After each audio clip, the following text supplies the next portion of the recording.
এটা ছিল পঞ্চমীর দিন। বাড়ি গেছিলাম, তো ভাই হঠাৎ করে ঠিক করলো রাত্রেবেলায় যে দূরের যে ঠাকুরগুলো আছে সেগুলো আমরা দেখতে যাব। অন্যদিন তো ভিড় হয়ে যাবে, এই জায়গাগুলোতে প্রচণ্ড অসুবিধে হয়, তাই আমরা সবাই মিলে রেডি হয়ে বেরিয়ে পড়লাম ঠাকুর দেখতে। হাই হাই, কোথায় যাচ্ছি আমরা? আমরা ঠাকুর দেখতে। ঠাকুর দেখেছো এখনো পর্যন্ত? দুটো। আরো কটা দেখবো? আরো 3টে ঠাকুর দেখবো, দেখে তারপর বাড়ি যাবো। টাটা।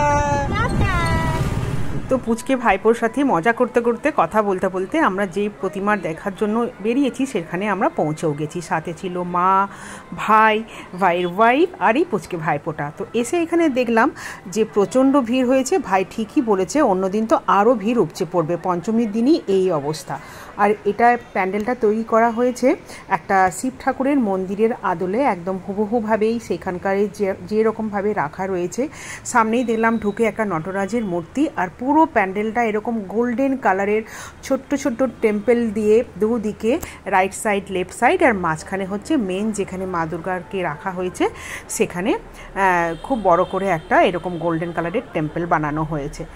তো খুবই ভালো ডেকোরেশন ছিল। আর এই সামনে যে এই সিলভার ফয়েলের মতো দেখা যাচ্ছে জায়গাটা পুল টাইপের করেছে, ওখানে জল রাখা রয়েছে। তো জলে কিন্তু বেশ গোল্ডেন কালারের যে প্যান্ডেলের রিফ্লেকশনটা আসছে সেটাও কিন্তু দেখতে ভালো লাগছে। এটা যে শিব দুর্গার মূর্তি, প্যান্ডেলের গায়ের মধ্যে এরকম অনেক রকম নানা রকম দেবদেবতার মূর্তি দিয়ে ডেকোরেশন করা রয়েছে। ভীষণ কালারফুল প্যান্ডেলটা ছিল, আর ওপরের যে ডেকোরেশনটা ছিল ঝাড়বাতির আকারে সেটাও ছিল কিন্তু অপূর্ব।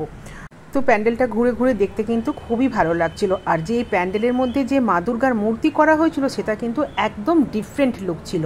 এখানে কিন্তু মা দুর্গা, লক্ষ্মী, সরস্বতী কেউই কিন্তু যে নর্মাল যে শাড়ির বেশে আমরা দেখি সেই সব কিন্তু বস্ত্র পরেছিলেন না। বাঘছালের যে হরিণের যে এটা হয়, শিব ঠাকুর অ্যাকচুয়ালি যেই মানে কাপড়টা পরে থাকে সেই কাপড় দিয়েই কিন্তু মা দুর্গা, লক্ষ্মী, সরস্বতীর সব বস্ত্র তৈরি করা হয়েছিল। তো খুব ভালো লাগছিল এরকম একটা মানে অন্য ধরনের মাতৃ প্রতিমাকে দেখতে। তারপর আমরা প্যান্ডেল ঠাকুর দেখা হয়ে গেলে চলে এলাম বাইরে, সেখানে একটুখানি খাবো বলে।